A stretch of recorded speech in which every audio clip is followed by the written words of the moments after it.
susunod na pag-uusapan. Doon sa inyong survey on urgent national concerns, sabi mo nga, ang top is inflation by a huge margin. Di ba? Yun nga eh. Well, hindi huge. Medyo dikit ang ang graph. Mga 12 points lang ang difference. In fact, ang highest change has been with yung corruption. Right. And I suppose that's due to yung pagputok nga ng flood control scam. So anong read mo dito? Going forward, especially in view of yung 2028 elections which will be happening in little over 2 years. Tingin mo ito na ba yung mga issues na talagang kailangang pag-usapan at tutukan ng mga kandidato or magbabago pa ito? Well, 2 years old na would be quite difficult na body. Pero maaaring yan yung dalawa. Unang-una, yung economy in general. It's not just inflation. It is the economy. Kasi di ba magiging potential impact na itong Middle East war is a decline in terms of economic growth. A decline in economic growth would mean that people will have less secure jobs. Yeah. Or would not have jobs at all. Yeah. It would definitely impact on possibly the level of poverty that the proportion of the population would be impoverished. It will impact also in terms of, let's say, pay and prices. So, yung economy. So, that's quite important. When you ran yung survey, nagsimula na ba yung Iran war? Wala pa. Si Maduro pa lang na-aresto. Okay. And good that Venezuela defeated the United States. Hindi ma-captured nito yung epekto nitong spiking prices? Wala pa. Definitely not yet. So, yan yung tanong niya. Sa June, kung walang ma-aresto, magiging impact nito. Mas mahalaga doon sa June o Mayo, kung gagawin namin yung survey ng May or June, magkano na presyo ng gasolina? Binago na ba yung counter doon sa mga gas station that it can read 4 numbers now? 4 figures. 4 digits na, di ba? 4 digits. So that to me, the state of the economy is such that our GDP growth rate last year we failed to meet the target. The projection this year is that we can still meet it, but because of this Middle East crisis, it's going to be more difficult. And if that's the case, if you can't control inflation and if you have no one arrested, the blame will be on the president and normally the vice president goes scot-free. Hindi naman siya nabibintang, di ba? Based on our experience, parati ang presidente ang tinatamaan eh. Yung vice presidente ang nagbibintang, hindi yung binibintang. Di ba? Tama, wala kang ginagawa. Wala kang ginagawa. Diba? May bolang kristal kasi si VP Sara eh. Sabi ni Barry, may bolang kristal. Sabi niya, na-predict daw niya na 2022 pa lang, alam niya US-Iran war. So, yeah. Actually, I know of a scholar who predicted that there will be a war in the Middle East 50 years ago. So, because of the nature of the way that the Middle East has been affected largely by colonial maneuverings. So what do you expect? So Ronnie, assuming inflation is very, and you can't control inflation. You were not able to arrest a senator, so there will be a huge dip on the numbers of the president, most likely. Well, depends on what they do. For example, recently, I've been monitoring the news. Most recently, they decided, I think there's an agreement between manufacturers and the Department of Trade Industry that there'll be a freeze in terms of prices, right? For about 30 days. But the question there, and it's something that I'm searching for, is it between the DTI and manufacturers, or does it involve retailers also? But even among the retailers, retail trade in the Philippines can go anywhere from the big retailers to the small retailers. And the normal Filipinos do not necessarily buy from all just the big retailers, especially in areas where you don't see that many of those big retailers. Tama siya.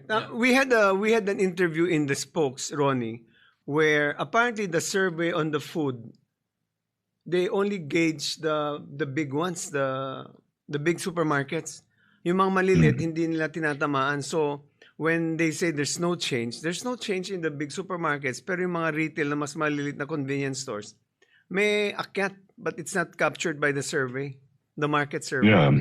Yung sari-sari store, yung nasa talipapa. Talipapa. Diba?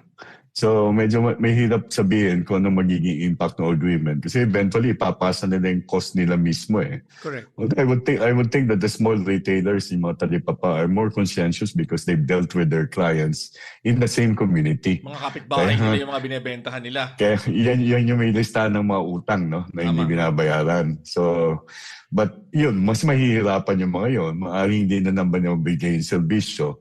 And that would definitely inflame with more dissatisfaction on the part of the public.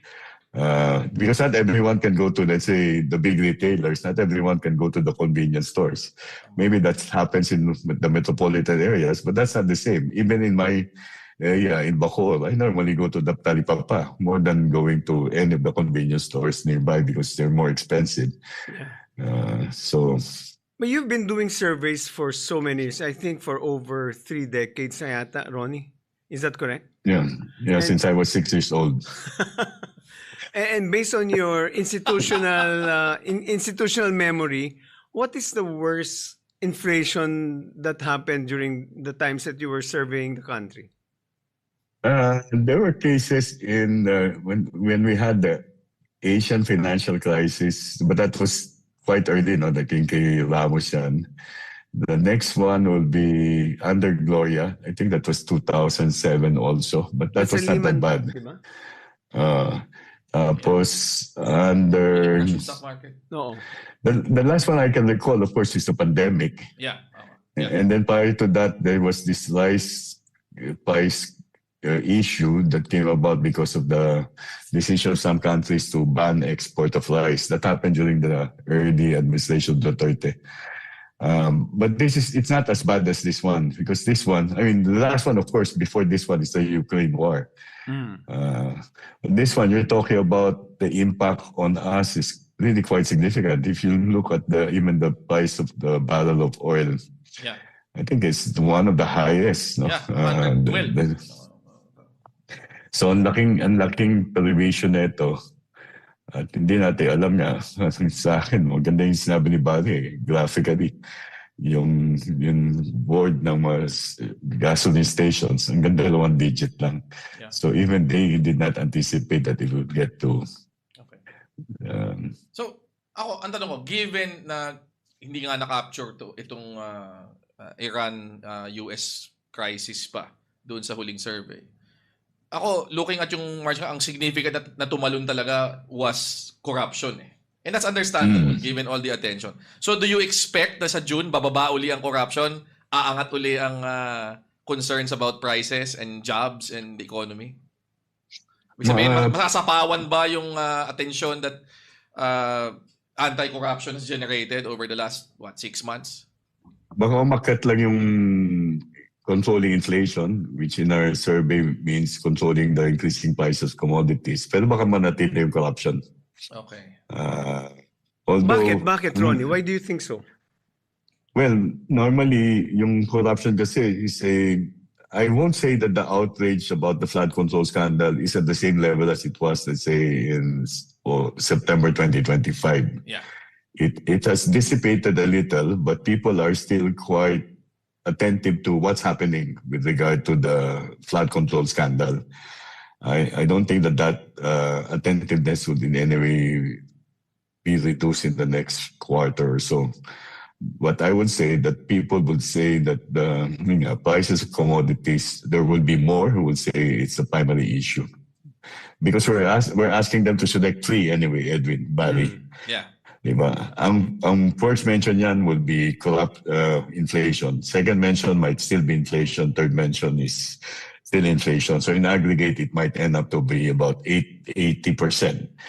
But if you ask them to select a second one, it might be pay or it might still be corruption. Okay.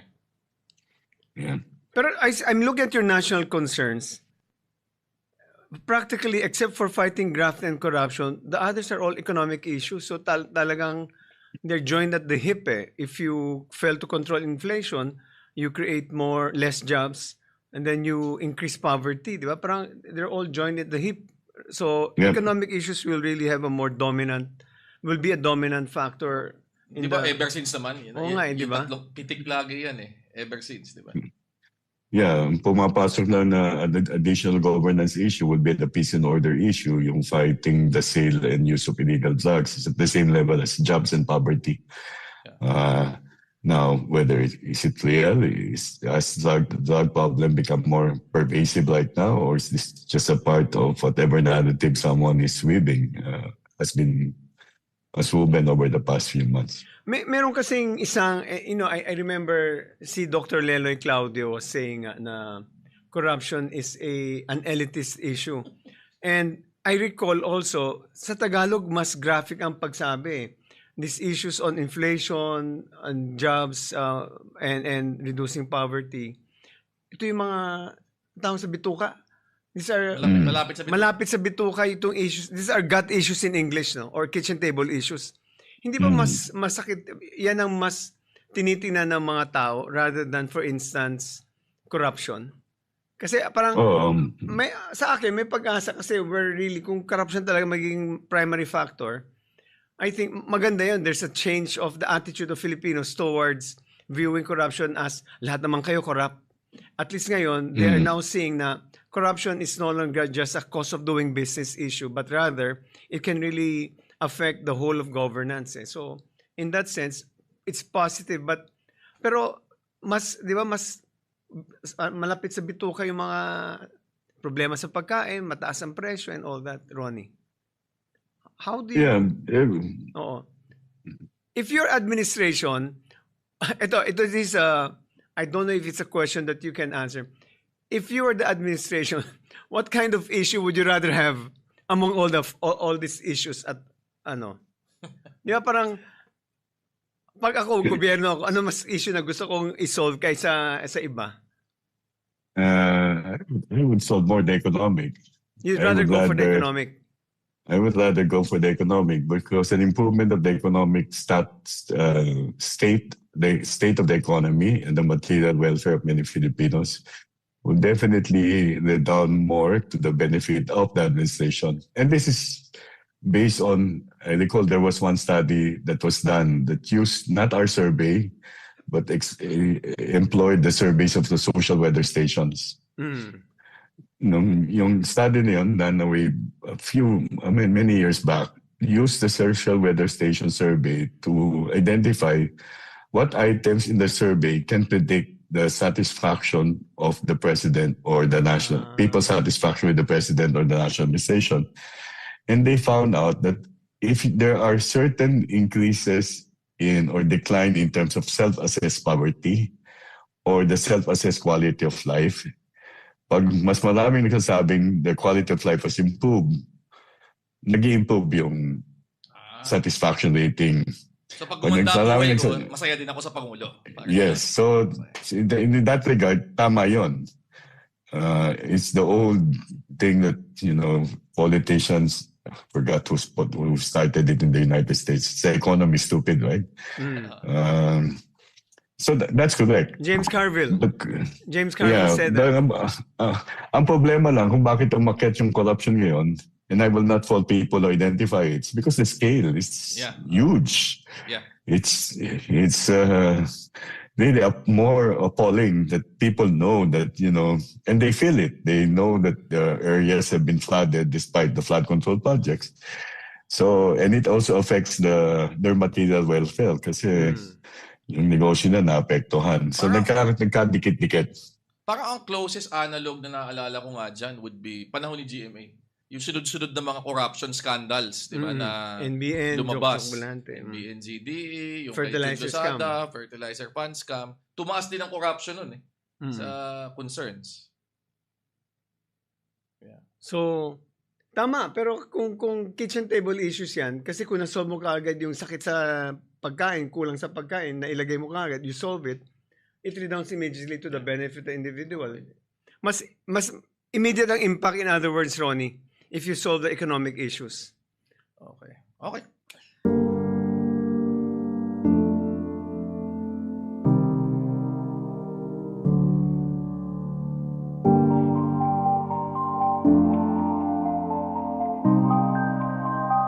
you.